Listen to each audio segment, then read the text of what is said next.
નમસ્કાર અમારા પરમ સ્નેહી પેન્શનર મિત્રો, નિવૃત્ત કર્મચારી મિત્રો, ભાઈઓ તથા બહેનો, સ્વાગત છે આપ સૌનું આપણી આ યુટ્યુબ ચેનલ ભાવેશ મકવાણા ન્યૂઝમાં। તો પેન્શનર મિત્રો, આજની તારીખ 4/5/2026। તો ગુજરાત પેન્શનર્સ બિગ અપડેટ ટુડેમાં આજે આપણે વાત કરીશું વધતી જતી મોંઘવારીને ધ્યાનમાં લઈને ગુજરાત સરકારે પેન્શનરો તેમજ નિવૃત્ત કર્મચારીઓ માટે કરી છે મહત્વની જાહેરાત।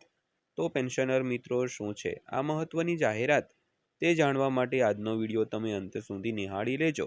અને હજી સુધી જો આપણી આ ચેનલ તમે સબસ્ક્રાઇબ ન કરી હોય તો ડેઈલી આવી જ અપડેટો મેળવવા માટે આપણી આ યુટ્યુબ ચેનલ અત્યારે જ સબસ્ક્રાઇબ કરી લેજો મિત્રો। તો શરૂ કરીએ આજનો આ વધારો। તો સૌથી પહેલાં વાત કરીએ તો ડીએ વધારો। કેન્દ્ર સરકારના કર્મચારીઓના મોંઘવારી ભથ્થામાં સૌથી વધુ વધારો 2021માં કેન્દ્રીય પગાર પંચ દ્વારા 11% વધારા સાથે થયો હતો। તો છેલ્લા કેટલાક વર્ષોમાં કયા કયા વધારા જાહેર કરવામાં આવ્યા છે તેના ઉપર એક નજર કરીએ મિત્રો। તો આ વિડીયો તમારા માટે ખૂબ જ અગત્યનો અને ખૂબ જ જાણકારી જેવો છે, તો વિડીયો અંત સુધી જોઈ લેજો। અને હજી સુધી જો આપણી આ ચેનલ સબસ્ક્રાઇબ ન કરી હોય તો ફરી વાર દિલથી નમ્ર વિનંતી છે કે અમારી આ ચેનલ અત્યારે જ સબસ્ક્રાઇબ કરી લેજો મિત્રો। તો વાત કરીએ નાણાં મંત્રાલયે ગયા અઠવાડિયે જાહેરાત કરી હતી કે કેન્દ્રીય કર્મચારીઓ અને પેન્શનરો માટે મોંઘવારી ભથ્થું જાન્યુઆરીથી મૂળભૂત પગારના 58%થી વધારીને 60% કરવામાં આવ્યું છે। તો મોંઘવારી ભથ્થું અથવા મોંઘવારી રાહત એ કર્મચારીઓના મૂળ પગારનો 1% છે, જે ખાસ કરીને ઘરના ખર્ચમાં વધારો કરીને ઘરોમાં મદદ કરવા માટે બનાવવામાં આવે છે। તો ફુગાવાના વધઘટનો સામનો કરવા માટે all India consumer price index દ્વારા વર્ષમાં 2 વાર તેમાં સુધારો કરવામાં આવે છે। તો નવી જાહેરાતો સામાન્ય રીતે માર્ચ અને ઓક્ટોબરની શરૂઆતમાં થાય છે અને જાન્યુઆરી અને જુલાઈમાં તેનો અમલ છે તે શરૂ થાય છે મિત્રો। તો ઉલ્લેખનીય છે કે કેન્દ્ર સરકારના કર્મચારીઓ માટે સૌથી વધુ ડીએ વધારો 2021માં કેન્દ્રીય પગાર પંચ દ્વારા 11% વધારા સાથે કરવામાં આવ્યો હતો। તો સૌથી પહેલા વાત કરીએ તો મોંઘવારી ભથ્થામાં કેટલો વધારો થયો છે। તો ગયા મહિને જાહેર કરાયેલ 2% ડીએ વધારાને એઆઈસીપીઆઈ દ્વારા 7મા પગાર પંચ હેઠળ નિર્ધારિત પદ્ધતિ અનુસાર 12 મહિનાની સરેરાશ પર ગણવામાં આવે છે। તો અગાઉના સીપીસી હેઠળ જાહેર કરાયેલા ડીએમાં તમામ વધારા પર એક નજર અહીં નાખીએ તો જેમાં 2021માં જાહેર કરાયેલ સૌથી વધુ વધારો છે તે થયો હતો। તો સૌથી પહેલાં વાત કરીએ જાન્યુઆરી 2021માં ડીએ 17% હતું। ત્યારબાદ જુલાઈ 2021માં ડીએ 28%, જેમાં 11%નો વધારો થયો હતો। અને જાન્યુઆરી 2022માં ડીએ 34% થયો, જેમાં 3%નો વધારો થયો હતો। તો જુલાઈ 2022માં ડીએ 38% થયો હતો। જાન્યુઆરી 2023માં ડીએ 42% થયો હતો।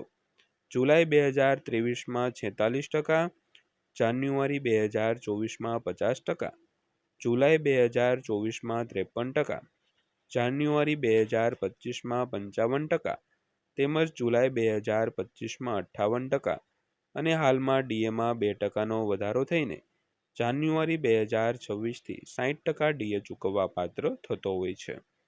ત્યારબાદ જોઈએ તો ડીએ વધારાથી કોને ફાયદો થાય છે। તો આ વધારાથી સંરક્ષણ કર્મચારીઓ સહિત 50 લાખ જેટલા કેન્દ્ર સરકારના કર્મચારીઓ અને સંરક્ષણ નિવૃત્ત કર્મચારીઓ સહિત લગભગ 65 લાખ નિવૃત્ત કેન્દ્ર સરકારના કર્મચારીઓને લાભ થશે। તો ઉલ્લેખનીય છે કે કર્મચારીઓના ટોટલ 18 લેવલ છે અને વ્યક્તિગત વધારો કર્મચારી અથવા પેન્શનરના લેવલ પર આધાર રાખે છે, કારણ કે કર્મચારીઓનો મૂળ પગાર લેવલથી લેવલમાં બદલાય છે મિત્રો। તો સામાન્ય રીતે કેન્દ્ર સરકાર તેમના કર્મચારીઓને ડીએ આપે છે, તો ભારતમાં ખાનગી ક્ષેત્રે તેમના કર્મચારીઓ કે પેન્શનરો માટે આ પ્રકારની ઓફર છે તે કરતી નથી મિત્રો। ત્યારબાદ વાત કરીએ તો શું મોંઘવારી ભથ્થું સીટીસીનો ભાગ છે। તો ડીએ એ કર્મચારીઓના કોસ્ટ ટુ કંપની એટલે કે સીટીસીનો ભાગ છે। અને તે કેન્દ્ર સરકારના કર્મચારીઓના માસિક પગારના ભાગરૂપે જમા કરવામાં આવે છે. તો મંત્રાલયના જણાવ્યા અનુસાર 50 પૈસા અને તેથી વધુના અપૂર્ણાંકને સમાવિષ્ટ ડીએને કારણે ચૂકવણી આગામી ઊંચા રૂપિયામાં રાઉન્ડ ઓફ કરી શકાય છે અને 50 પૈસાથી ઓછાના અપૂર્ણાંકને અવગણી શકાય છે. ત્યારબાદ જોઈએ તો શું મોંઘવારી ભથ્થું આવકવેરાને આધીન છે? તો પગારદાર કર્મચારીઓ માટે ડીએ સંપૂર્ણ રીતે આવકવેરાને આધીન છે. તો આવકવેરા નિયમો અનુસાર કરદાતાઓના આઈટી રિટર્ન એટલે કે આઈટીઆરમાં ડીએ ઘટક અલગથી દર્શાવવો જરૂરી છે મિત્રો. તો ત્યારબાદ વાત કરીએ તો 8મું પગાર પંચ શું છે? તો કેન્દ્ર દ્વારા દર 10 વર્ષે તેમના કર્મચારીઓના ભથ્થા, પગાર અને પેન્શનમાં સુધારો કરવા માટે રચાયેલ સીપીસી યોગદાન, નિવૃત્તિ લાભો અને સરકારી ખર્ચ અંગેના નિર્ણય માટે જવાબદાર છે.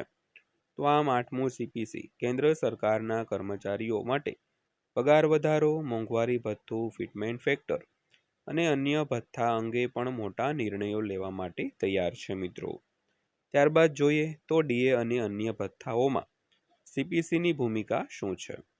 તો આ પેનલ કર્મચારી સંગઠનો, મજૂર જૂથો, મંત્રાલયો તેમજ પેન્શન સંસ્થાઓ અને અન્ય સમાન હિસ્સેદારોના મંતવ્યો અને ઇનપુટ્સ એકત્રિત કરે છે. તો જેનું વિશ્લેષણ પછી સંબંધિત કર્મચારી અને નિવૃત્ત જૂથો માટે ભથ્થા, પેન્શન ફોર્મ્યુલા અને પગાર માળખા નક્કી કરવા માટે થાય છે. તો કમિશન તેમની અંતિમ ભલામણો આપે તે પહેલાં હિસ્સેદારો પાસેથી ચર્ચાઓ અને પ્રતિસાદ પણ મંગાવવામાં આવે છે. તો નોંધપાત્ર રીતે તેણે માર્ચ અને એપ્રિલ 2026માં ઔપચારિક મેમોરેન્ડમ સબમિશન અને શેડ્યુલ હિસ્સેદારોની પરામર્શ શરૂ કરી હતી. તો સીપીસીએ ગયા અઠવાડિયે એક નિવેદનમાં એમ પણ કહ્યું હતું કે આગામી મહિનાઓમાં રાષ્ટ્રીય રાજધાની અને અન્ય રાજ્યો અને કેન્દ્રશાસિત પ્રદેશોમાં યોગ્ય સમયે અને યોગ્ય તારીખે વધુ બેઠકો પણ યોજવામાં આવશે મિત્રો.